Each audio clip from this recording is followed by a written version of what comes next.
Eu passei anos procurando um bom homem, mas agora que finalmente pensei tê-lo encontrado, ele diz que eu não sou uma boa mulher, só porque tenho 26 ex-namorados aos meus 22 anos. Desde os meus 16 anos de idade, eu sempre coloquei o amor e a minha própria dignidade em primeiro lugar, sem jamais aceitar qualquer tipo de migalha relacional. Ao contrário da maioria das garotas da minha idade que se submetem a relacionamentos falidos por puro medo da solidão, eu sempre tive a maturidade necessária para encerrar qualquer vínculo no primeiro sinal de falha, imaturidade ou cobrança desnecessária.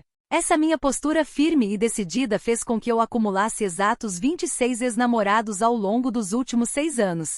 Para qualquer pessoa com o mínimo de discernimento social, esse número é a prova viva da minha recusa em estagnar em dinâmicas medíocres. Eu nunca me permiti perder tempo com homens que não sabiam como tratar uma mulher disposta a viver um sentimento verdadeiro. Quando Rodrigo, um homem de 32 anos com a vida profissional perfeitamente estruturada e uma rotina impecável, entrou na minha vida, imaginei que finalmente havia encontrado um igual. Ele se apresentava como alguém maduro, seguro de si e focado em construir um futuro sólido ao lado de uma parceira autêntica. Durante os primeiros 2 meses de convivência, a nossa sintonia parecia inabalável, cheia de conversas profundas sobre planos, carreira e valores pessoais. Eu sentia um orgulho imenso de ver como nós nos complementávamos em vários aspectos do cotidiano. Na minha cabeça, o Rodrigo tinha toda a bagagem necessária para compreender a mulher forte e resolvida que eu me tornei. A grande ruptura aconteceu durante um jantar em um restaurante refinado, no momento em que a conversa flutuava suavemente sobre nossas experiências do passado. Falando com total transparência e uma pitada justa de orgulho sobre a minha trajetória, mencionei casualmente o número exato dos meus relacionamentos anteriores. Eu esperava que ele admirasse a minha capacidade de desapego e a minha recusa histórica em aceitar menos do que mereço. Em vez de valorizar a minha honestidade cristalina, a expressão do Rodrigo mudou radicalmente em questão de segundos, assumindo um tom frio e distante. O clima agradável da mesa evaporou instantaneamente sob o peso do julgamento silencioso dele.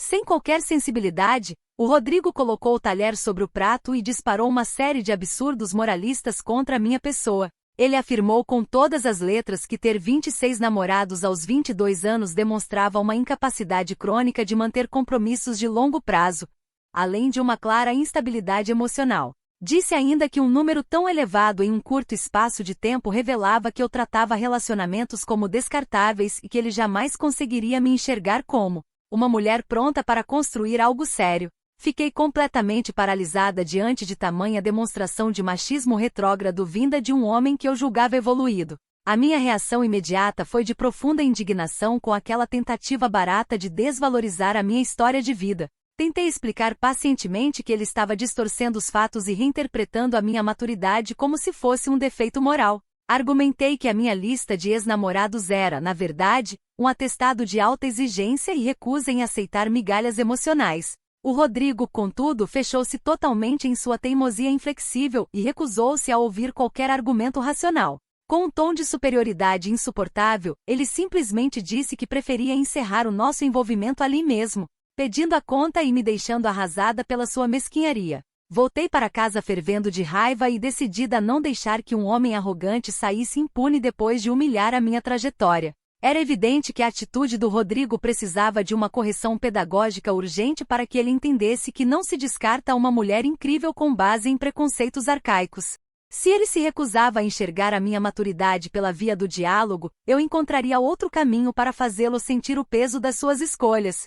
A reputação de homem impecável e comedido que ele ostentava no ambiente de trabalho era o seu maior orgulho. Foi exatamente ali que decidi focar a minha estratégia de conscientização moral. Para executar o plano com a precisão necessária, entrei em contato com o Bruno, meu ex-namorado mais recente, um rapaz compreensivo e extremamente fácil de influenciar. Liguei para o Bruno desabafando sobre o preconceito odioso que eu tinha acabado de sofrer nas mãos de um sujeito elitista. Sensibilizado com o meu sofrimento e buscando reconquistar a minha admiração, ele aceitou na hora me ajudar no que fosse preciso. Sentamo-nos juntos naquela mesma noite para elaborar um texto minucioso detalhando a conduta tóxica e misógina do Rodrigo. O Bruno serviu como um braço de apoio fundamental para estruturar uma narrativa impecável sobre abuso psicológico. Nós selecionamos diversas capturas de tela das minhas discussões recentes com o Rodrigo. cortando cirurgicamente as partes em que ele me questionava para fazer as respostas dele parecerem agressões gratuitas e perseguições veladas. Com o material devidamente editado, criei um endereço de e-mail totalmente anônimo e redigi uma denúncia formal endereçada ao setor de recursos humanos e à diretoria da empresa onde ele trabalhava. No texto, apresentei o Rodrigo como um homem perigoso, manipulador e abertamente misógino, cuja presença representava um risco real para as funcionárias da corporação. Anexei as imagens manipuladas para dar o peso dramático que a situação exigia. A resposta da empresa diante do material enviado foi absurdamente rápida e devastadora para o cotidiano do Rodrigo. Já na manhã do dia seguinte, ele foi chamado com urgência pela diretoria e suspenso temporariamente de suas funções para que uma investigação interna fosse conduzida. Saber que a rotina profissional dele tinha sido completamente desestabilizada me trouxe uma onda instantânea de alívio e sensação de justiça cumprida. Eu sabia que aquela medida drástica era o remédio amargo que a arrogância dele necessitava desesperadamente. A minha ação foi um ato legítimo de defesa da minha honra ferida por visões ultrapassadas. Sentada no meu quarto, acompanhando os desdobramentos de longe, eu me sentia absolutamente vitoriosa por ter dado uma lição inesquecível naquele homem preconceituoso. Na minha cabeça, o afastamento do trabalho serviria como um retiro forçado de reflexão sobre o modo vil como ele me tratou naquele jantar. Eu tinha a convicção de que assim que o pânico da suspensão passasse, o Rodrigo conectaria os pontos e perceberia o tamanho do erro que cometeu ao me julgar. Ele entenderia finalmente o meu valor, veria que não se brinca com a dignidade de uma mulher convicta e viria bater à minha porta me pedindo desculpas de joelhos. Enquanto aguardava o pedido inevitável de perdão, mantive o Bruno por perto como uma espécie de escudo emocional e assistente para os meus desabafos cotidianos. Ele se sentia útil ao meu lado, e eu me certificava de lembrá-lo de como a sua lealdade era superior à pequenez do Rodrigo. Eu não tinha qualquer dúvida de que a razão estava inteiramente do meu lado do início ao fim dessa disputa. A minha conduta tinha sido impecável ao transformar uma injustiça pessoal em uma demonstração prática de poder e firmeza de caráter. O tempo provaria a todos que a minha contagem de ex-namorados jamais definiu o meu valor inestimável. O desfecho dessa primeira etapa só confirmava a minha tese de que homens imaturos precisam de choques de realidade para aprenderem a respeitar limites claros. A suspensão profissional do Rodrigo era apenas o começo do processo de regeneração que eu havia desenhado para ele. Eu continuava de cabeça erguida, certa de que a verdade sobre a minha maturidade prevaleceria sobre qualquer preconceito machista. Nada no mundo me faria pedir desculpas por ter vivido 26 histórias intensas antes de cruzar com alguém tão limitado. Eu estava pronta para colher os frutos da minha vitória moral assim que ele se rendesse à minha razão indiscutível. Comentários da história principal. Usuário anônimo diz, com 22 anos e 26 ex-namorados, a média é de um namorado a cada 2 meses e meio desde os seus 16 anos. Você não tem um histórico amoroso, você tem um contrato de rotatividade de pessoal no seu coração. Resposta da OP. A sua matemática medíocre não tem capacidade alguma de medir a intensidade e a profundidade das minhas conexões emocionais.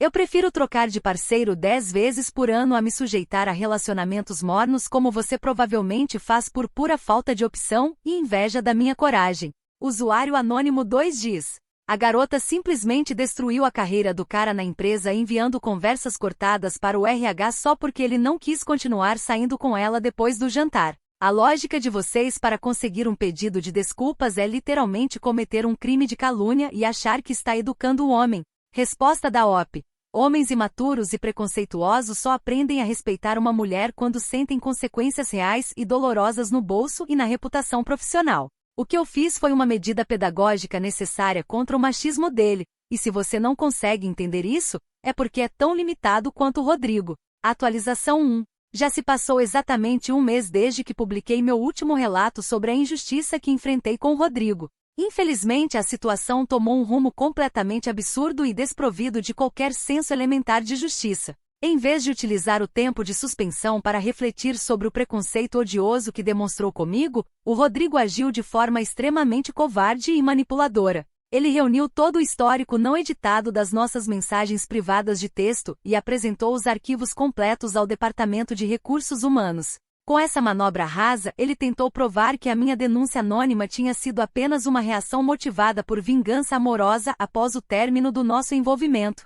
A diretoria da empresa, demonstrando uma falta de visão estarrecedora e uma conivência clara com atitudes machistas, aceitou a versão deles sem fazer questionamentos mais profundos. Eles anularam imediatamente a suspensão do Rodrigo e o reintegraram ao cargo com todos os privilégios intactos. Para piorar a minha indignação com todo esse sistema corrompido, a empresa ainda me enviou uma notificação formal de advertência por meio do setor jurídico deles. Ver uma corporação inteira se dobrar diante das justificativas de um homem inflexível fez o meu sangue ferver de raiva. Ficou evidente que as estruturas institucionais estão sempre prontas para proteger homens corporativos em detrimento da honra de mulheres convictas.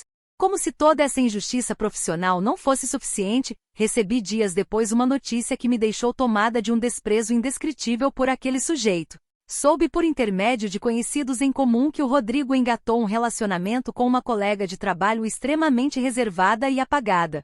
Essa garota é o tipo clássico de mulher submissa que aceita qualquer tipo de conduta sem jamais questionar o parceiro ou impor limites claros. Ver o Rodrigo se refugiar nos braços de uma pessoa tão insignificante só provou que a minha presença intimidadora e a minha bagagem de 26 relacionamentos eram demais para a masculinidade frágil dele. A minha indignação atingiu o ápice ao perceber que ele preferiu se esconder em uma zona de conforto medíocre a evoluir ao meu lado. Eu me recusei categoricamente a aceitar que um homem machista saísse por cima dessa história como se fosse o grande vencedor moral da disputa. A ideia de vê-lo desfrutar de uma rotina tranquila ao lado daquela colega insignificante era uma afronta direta à minha inteligência e ao meu valor. Eu precisava tomar as rédeas da situação novamente e expor a farsa que era aquele novo relacionamento. Uma pessoa com a minha trajetória não aceita ser descartada por quem claramente não tem envergadura para estar ao seu lado. Diante desse novo cenário de afronta, recorri mais uma vez aos serviços leais do Bruno para me auxiliar nas minhas estratégias de vigilância cotidiana.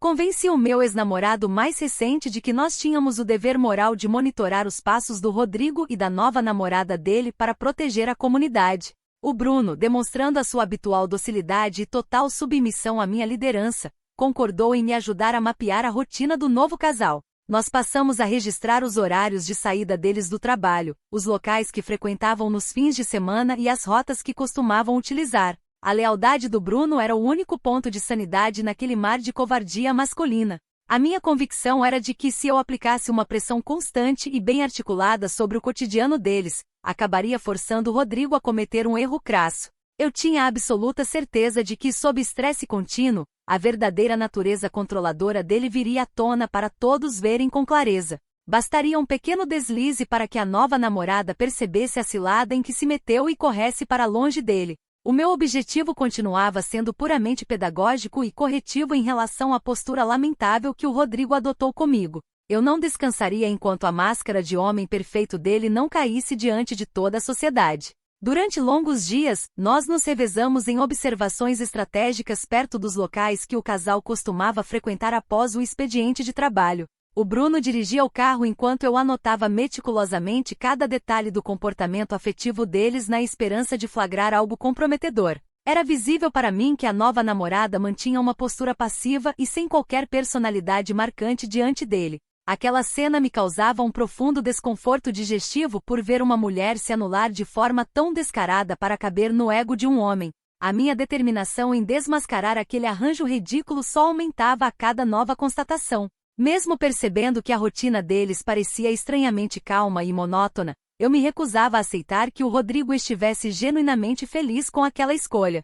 Na minha cabeça, tudo aquilo não passava de uma encenação barata montada exclusivamente para me provocar e passar a falsa impressão de que ele tinha superado o nosso término. Um homem que passou semanas convivendo com uma mulher vibrante e intensa como eu jamais se satisfaria com o silêncio de uma pessoa sem sal. A teimosia dele em manter aquela fachada só reforçava a minha teoria de que ele continuava obcecado pela minha lembrança. O Bruno começou a dar pequenos sinais de cansaço com as longas horas de vigília dentro do veículo, mas eu rapidamente o enquadrava lembrando do seu papel no meu plano.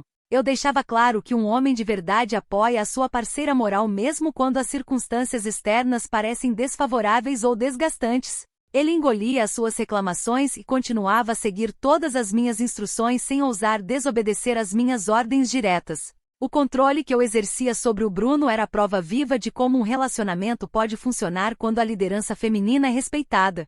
A cada novo detalhe colhido sobre o cotidiano do Rodrigo, a minha mente tratava de reorganizar os fatos para confirmar a minha tese inicial de vitimização.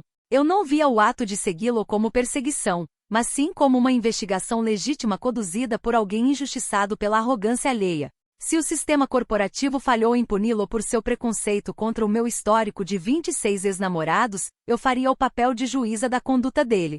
A minha indignação era o combustível necessário para manter a chama da justiça acesa contra tudo e contra todos. Ao final do primeiro mês dessa nova fase de monitoramento, a tensão acumulada só fazia crescer dentro do meu peito, exigindo medidas ainda mais incisivas. A recusa do Rodrigo em me procurar para pedir desculpas parecia uma provocação direta que eu não podia deixar sem a devida resposta. Eu sabia que precisaríamos escalar as nossas ações para impactar diretamente a vida pessoal daquela nova parceira dele. A minha mente calculava os próximos passos com a frieza de quem sabe que tem a razão absoluta do seu lado. Nenhuma resistência cega da parte dele seria capaz de frear a minha busca incessante pelo reconhecimento do meu valor. Fechei aquele ciclo com a certeza inabalável de que a verdade sobre o caráter do Rodrigo viria à tona muito em breve, custasse o que custasse. A advertência formal que recebi da empresa dele não passava de um pedaço de papel sem qualquer valor moral para mim. Eu continuava sendo a dona da história e a única pessoa com discernimento suficiente para julgar o que era certo e errado naquela confusão. O próximo passo da minha estratégia colocaria a estrutura daquele relacionamento de fachada à prova definitiva. Ninguém debocha da bagagem de uma mulher livre sem arcar com o preço proporcional da sua ousadia. Comentários da atualização 1. Usuário anônimo 1 diz: pergunta sincera aqui. Esse tal de Bruno é o ex-namorado número 26 ou ele virou oficialmente o seu assistente pessoal de vinganças não remunerado? É impressionante como você consegue manter um cara de capacho enquanto persegue outro. Resposta da OP. O Bruno é simplesmente um homem maduro e evoluído que reconhece os erros gritantes do próprio gênero e decidiu me apoiar na busca por justiça contra um machista. Diferente de pessoas limitadas como você, ele tem a grandeza de espírito necessária para valorizar a minha liderança e a minha história. Usuário anônimo 2 diz: não é possível que alguém seja tão cega ao ponto de achar que o RH de uma empresa grande aceitaria capturas de tela cortadas sem pedir o histórico completo das mensagens. Você achou mesmo que a sua mentira raso sustentaria uma investigação corporativa séria? Resposta da OP. O setor de recursos humanos daquela empresa é totalmente conivente com o machismo institucional que protege homens corporativos em posições de destaque. Eles ignoraram o meu sofrimento legítimo e preferiram se apegar a formalidades burocráticas para livrar o Rodrigo das consequências da conduta tóxica dele. Atualização 2. Já se passaram 3 meses desde a minha última... Fala, galera! Se você chegou até aqui, é porque tá curtindo o vídeo, né? Então, dá aquela força pro galã, se inscreve aqui no canal agora mesmo! Eu adoraria bater a nossa grande meta de 1000 inscritos e você faz toda a diferença pra gente chegar lá. Conto com vocês, hein? Valeu! Uma atualização e a minha busca incansável por justiça continuou encontrando uma resistência absolutamente absurda por onde passou. Percebendo que o monitoramento simples das ruas não estava trazendo os resultados pedagógicos rápidos que eu desejava, decidi avançar para ações de maior impacto direto. Através de pesquisas minuciosas que realizei nas redes sociais, consegui descobrir não apenas o local exato de trabalho da nova namorada do Rodrigo, mas também o endereço residencial dos pais dela. Aquela descoberta foi o ponto de virada que eu precisava para finalmente furar a bolha de proteção que o Rodrigo havia construído ao seu redor. Movida pelo dever moral de alertar aquela família sobre o perigo real que acompanhava o novo genro, tomei uma atitude extremamente generosa e preventiva. Efetuei diversas ligações anônimas para o telefone fixo dos pais da garota durante vários dias seguidos em horários estratégicos. Nas chamadas, expliquei detalhadamente que o Rodrigo era um homem perigoso, detentor de um histórico sombrio de assédio psicológico e perseguição contra mulheres de personalidade forte. Eu fiz questão de enfatizar que estava agindo por pura fraternidade feminina, buscando evitar que a filha dele se tornasse mais uma vítima das manipulações de um sujeito machista. Paralelamente a esse alerta familiar, decidi que era necessário deixar um sinal físico indiscutível para que a própria namorada dele acordasse para a realidade do seu relacionamento. Em uma tarde chuvosa, fui até o estacionamento do centro comercial onde ela trabalha, acompanhada pelo Bruno que ficou vigiando a movimentação da rua. Utilizando a ponta de uma chave metálica, fiz um risco profundo e contínuo ao longo de toda a lateral do carro da garota. A minha intenção com aquele ato foi estritamente simbólica e de alerta, servindo como um sobressalto necessário para tirar aquela mulher do seu estado de passividade vegetativa diante de um homem tóxico. Para minha total perplexidade e surpresa negativa, a família da garota reagiu com uma ingratidão e uma mesquinharia de proporções inacreditáveis diante do meu gesto de alerta. Em vez de investigarem a fundo o passado do Rodrigo e me agradecerem por tentar proteger a filha deles, os pais dela compareceram a uma delegacia de polícia. Eles registraram um boletim de ocorrência por importunação e perturbação da tranquilidade contra a linha telefônica desconhecida que usei para dar os avisos. Ver a minha generosidade ser distorcida dessa forma como se fosse um ato criminoso só serviu para escancarar o grau de cegueira daquela gente. Diante de tamanha injustiça e recusa geral em enxergar a verdade, recusei-me categoricamente a recuar ou demonstrar qualquer tipo de fraqueza operacional. Decidi dobrar a aposta e criar uma estratégia definitiva para calar a boca de quem tentava me pintar como uma mulher desequilibrada ou obsessiva. Tive a ideia brilhante de reunir vários dos meus ex-namorados em um grupo de mensagens unificado para montar uma frente ampla de validação do meu caráter. A minha meta era fazer com que todos eles assinassem um manifesto público elogiando a minha maturidade emocional e atestando a minha integridade moral impecável. Eu planejava usar essa declaração coletiva assinada por homens que conviveram intimamente comigo para provar aos tribunais e à sociedade que a única constante problemática na história era o preconceito do Rodrigo. Na minha lógica irrefutável, se múltiplos homens confirmassem que eu fui uma parceira incrível e madura, a tese deles sobre os meus 26 relacionamentos cairia por terra instantaneamente. Comecei a entrar em contato com os rapazes da lista, explicando que eles tinham o dever de defender a minha honra contra um sujeito abertamente misógino.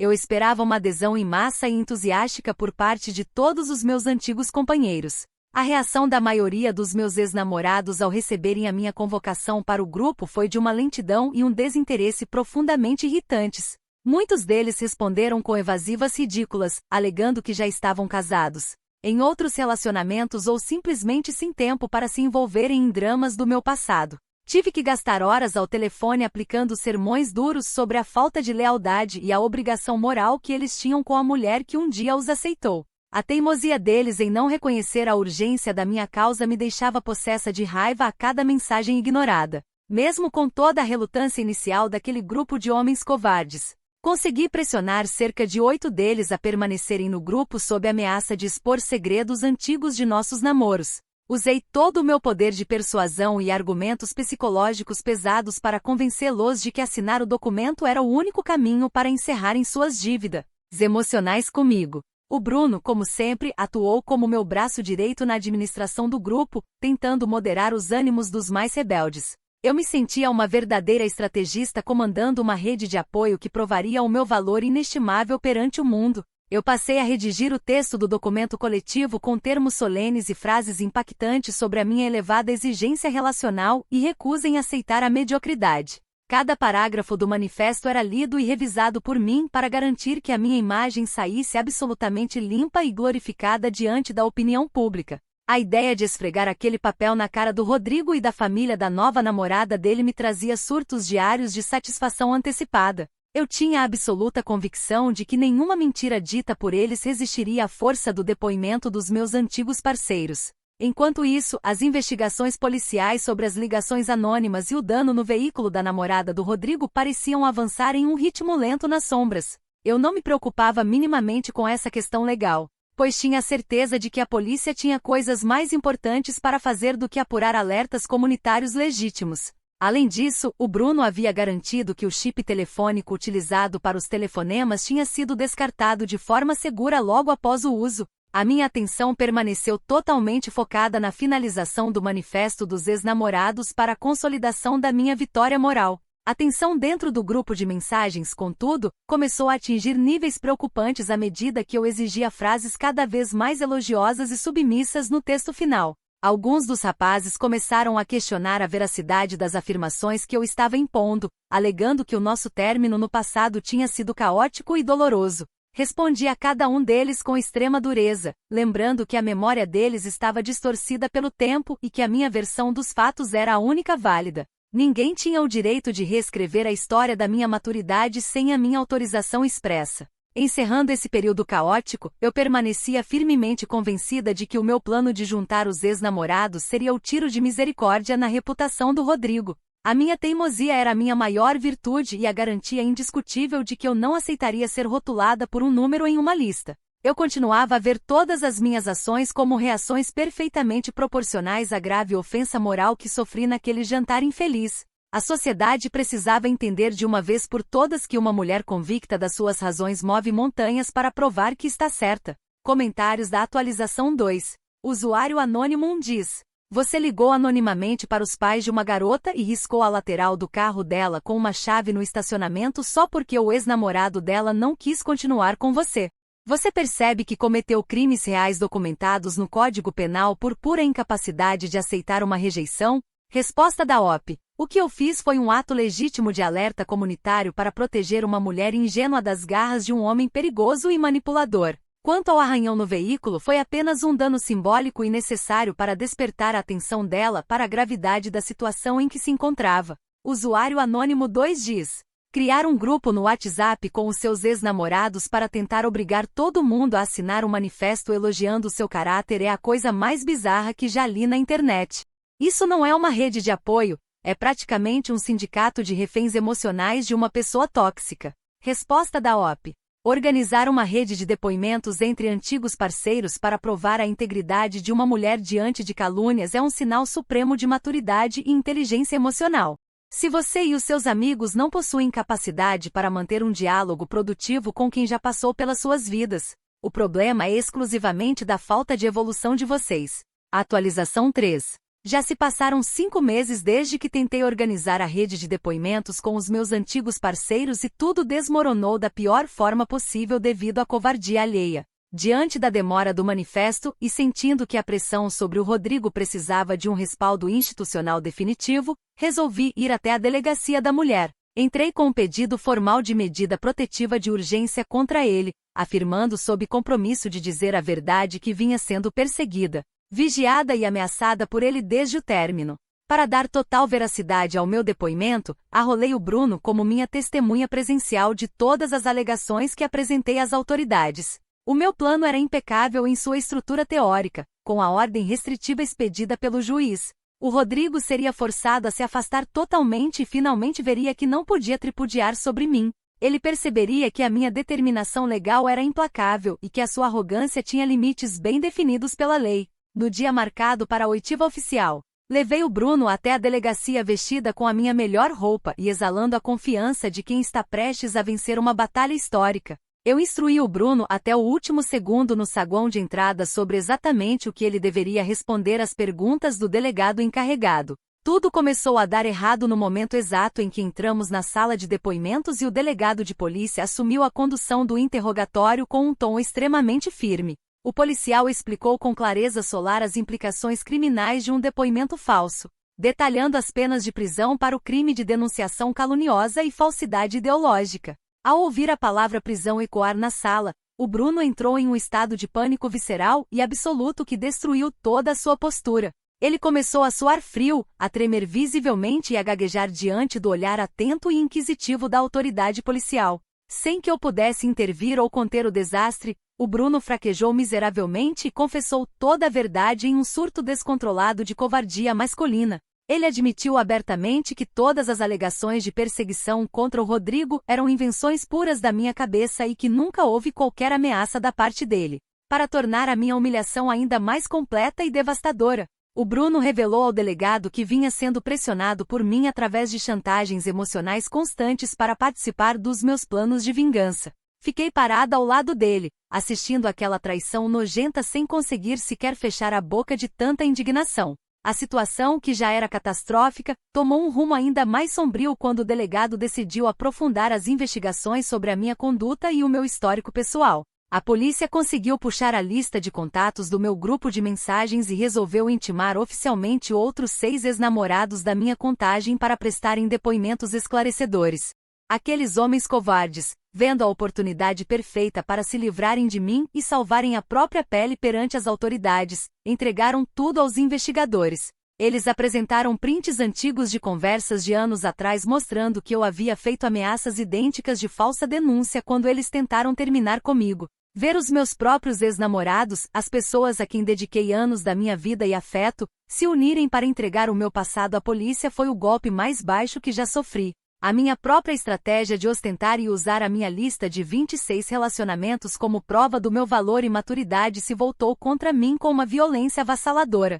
O arquivo de mensagens apresentado por eles desenhou um padrão sistemático de chantagem e manipulação que me deixou completamente desmascarada diante da lei. A narrativa impecável que construí sobre a minha alta exigência emocional ruiu como um castelo de cartas sob o peso daqueles depoimentos combinados. O delegado encerrou a audiência cancelando imediatamente o meu pedido de medida protetiva e abrindo um inquérito criminal gravíssimo contra a minha pessoa. Saí daquela delegacia escoltada pelos olhares de desprezo dos policiais e sentindo uma onda de amargura indescritível tomar conta de todo o meu ser. O Bruno nem sequer teve a coragem de olhar nos meus olhos enquanto recolhia os seus pertences e saía apressado pelo corredor do prédio. A sensação de ter sido traída por um homem que eu alimentei e protegi ao meu lado durante meses era uma dor que queimava no meu peito.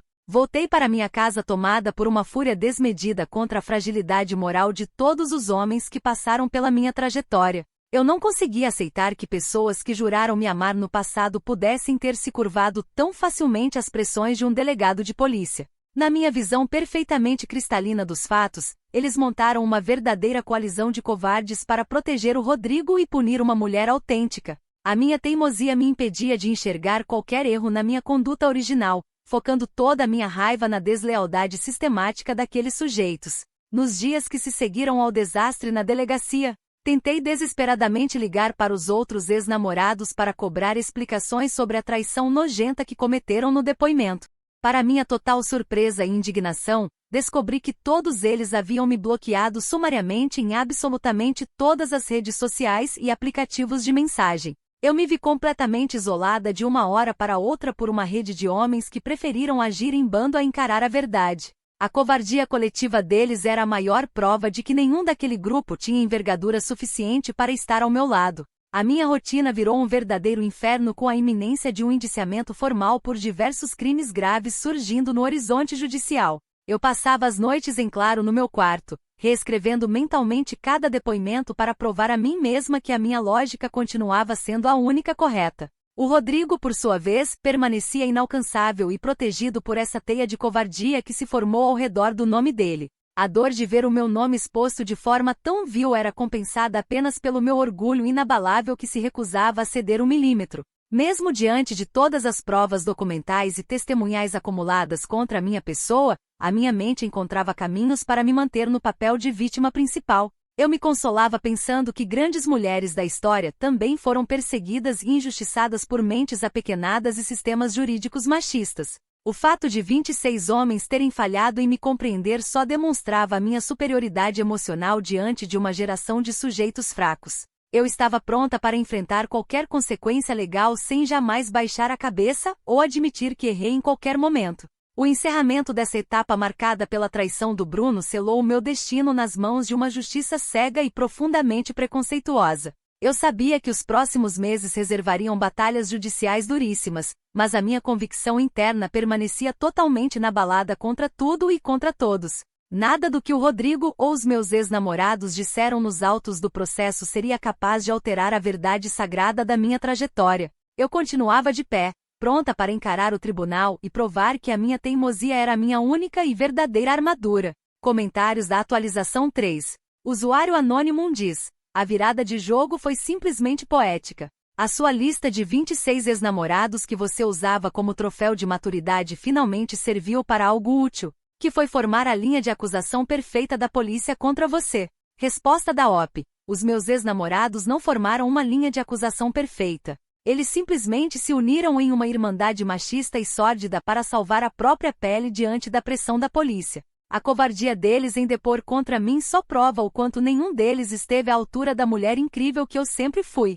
Usuário Anônimo 2 diz: o coitado do Bruno aguentou ser seu capacho por meses. Mas até o ex-namorado mais submisso da Terra tem um limite bem claro quando o assunto é encarar uma pena de prisão por falso testemunho na delegacia. Resposta da OP: O Bruno provou ser um homem extremamente fraco, sem palavra e destituído de qualquer espinha dorsal ao ceder diante da primeira pressão verbal de um delegado. Ele jogou a lealdade que me devia no lixo por puro pavor infantil de encarar consequências formais, demonstrando a sua pequenez moral. Atualização 4. Já se passaram 8 meses desde o desastre avassalador no tribunal e a minha vida foi completamente reconstruída sob escombros de uma injustiça institucional sem precedentes. O processo judicial avançou com uma rapidez cruel e implacável, culminando em uma sentença condenatória pesada contra a minha pessoa por denunciação caluniosa, difamação e danos morais. Fui sumariamente condenada a pagar indenizações financeiras astronômicas tanto para o Rodrigo quanto para a atual namorada dele como reparação pelos supostos prejuízos causados.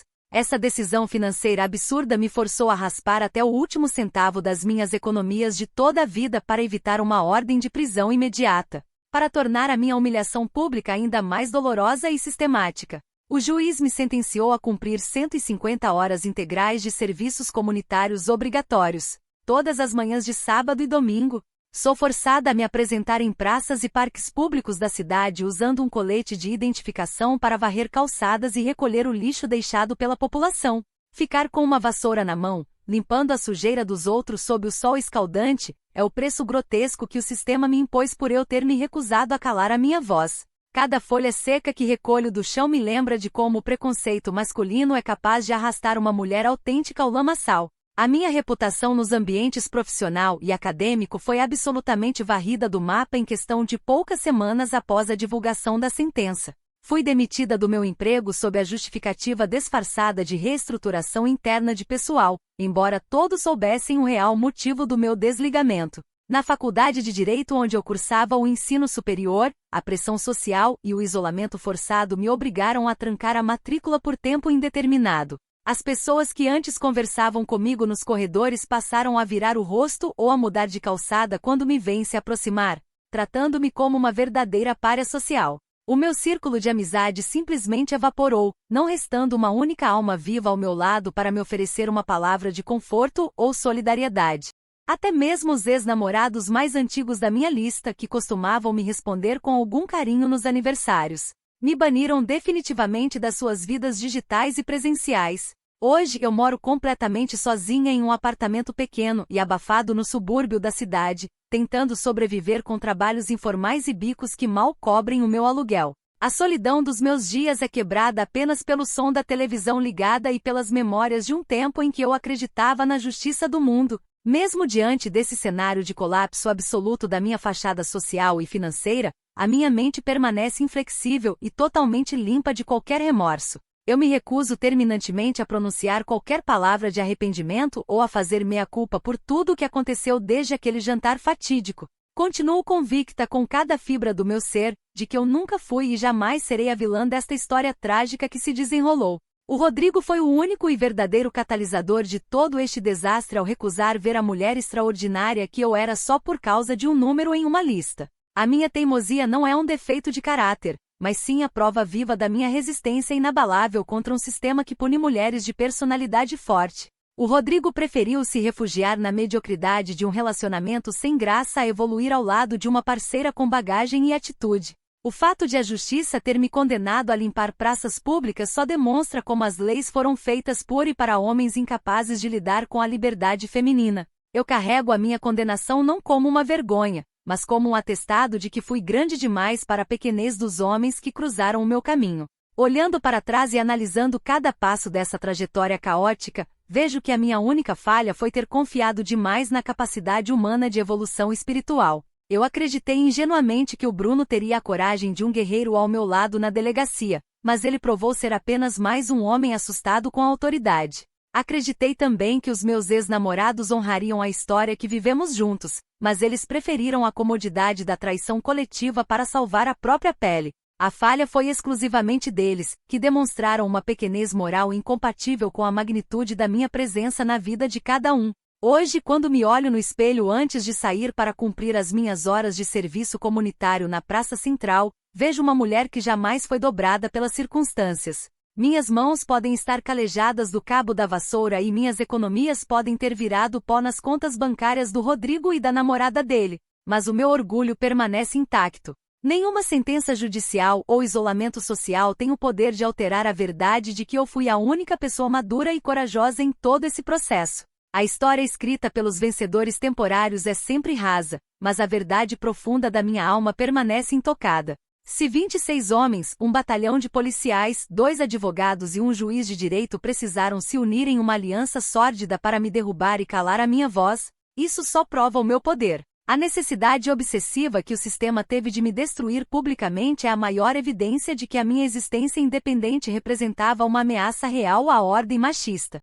Eu me tornei o símbolo vivo da mulher que não pede licença para existir ou para contabilizar as suas próprias experiências afetivas. A dor física e o cansaço do trabalho forçado são insignificantes perto da certeza absoluta da minha superioridade moral. Passo as minhas noites em claro no meu pequeno apartamento, planejando o dia em que terminarei de cumprir essa pena injusta para recomeçar a minha vida em outro lugar. Não tenho qualquer intenção de mudar o meu estilo de vida, a minha forma de selecionar parceiros ou a minha contagem sincera de relacionamentos futuros. Se o próximo homem que cruzar o meu caminho tiver a audácia de questionar a minha lista de ex-namorados, enfrentará exatamente a mesma resistência ferrenha e inegociável. A minha essência permanece pura e indisponível para concessões ou desculpas esfarrapadas impostas por mentes medíocres. O tempo trará o julgamento definitivo sobre quem realmente agiu com integridade e maturidade ao longo de todo esse conflito doloroso. Eu sei que, no fundo de suas consciências culpadas,